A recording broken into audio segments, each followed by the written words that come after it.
Check out how this speaker, who's conservative, explodes on this student for blaming America. I know that we portray Islam and all Muslims as bad, but there's 1.8 billion Muslim followers of Islam.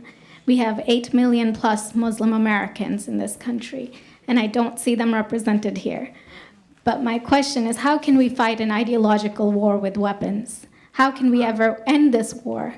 The jihadist ideology that you talk about, it's an ideology. How can you ever win this thing if you don't address it ideologically? Great question. I am so glad you're here, and I am so glad you brought that up because it gives us an opportunity to answer.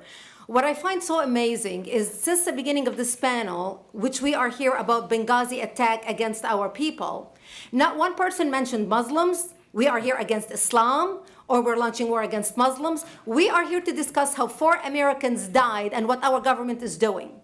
We were not here to bash Muslims. You were the one who brought up the issue about most Muslims, not us. And since you brought it up, allow me to elaborate with my answer. There are 1.2 billion Muslims in the world today. Of course, not all of them are radicals. The majority of them are peaceful people. The radicals are estimated to be between 15 to 25%, according to all intelligence services around the world. That leaves 75% of them peaceful people. But when you look at 15 to 25% of the world Muslim population, you're looking at 180 million to 300 million people dedicated to the destruction of Western civilization. When you look throughout history, when you look at all the lessons of history, most Germans were peaceful, yet the Nazis drove the agenda. And as a result, 60 million people died, almost 14 million in concentration camps, 6 million were Jews. The peaceful majority were irrelevant. When you look at China, for example, most Chinese were peaceful as well. Yet the Chinese were able to kill 70 million people. The peaceful majority were irrelevant. When you look at Japan prior to World War II, most Japanese were peaceful as well. Yet Japan was able to butcher its way across Southeast Asia, killing 12 million people, mostly killed with bayonets and shovels. The peaceful majority were irrelevant. On September 11th in the United States, we had 2.3 million Arab Muslims living in the United States.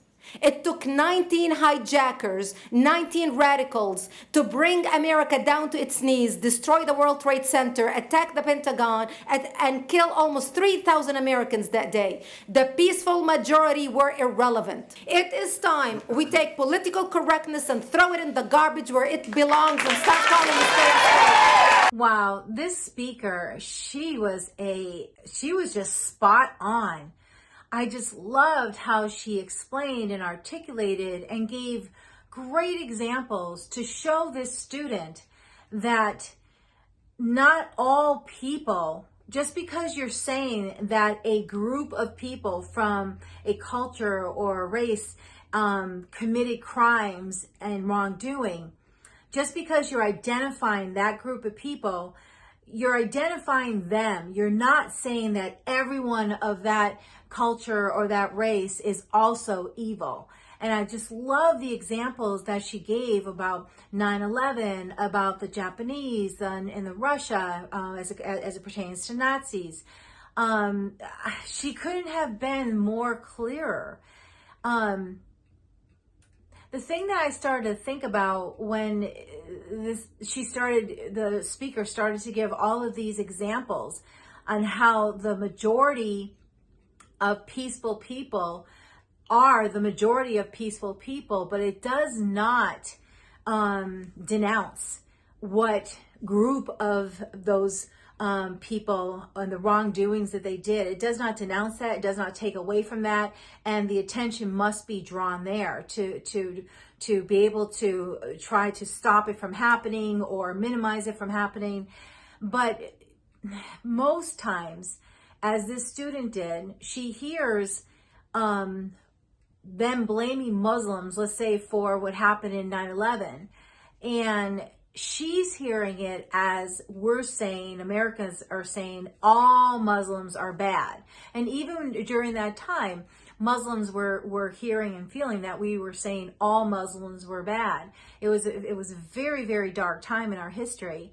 But that's not what this speaker was trying to explain to her and trying to teach her, that you can talk about history, you can talk about current times and what a group of people are doing wrong. And it doesn't matter what culture they're from, what race they're from. It doesn't matter, because we're not talking about this group of people as a representation of all those people. We're talking about the core group of people who did wrong. And you should be able to do that. And she just put this student in her place. It was very empowering to hear her talk.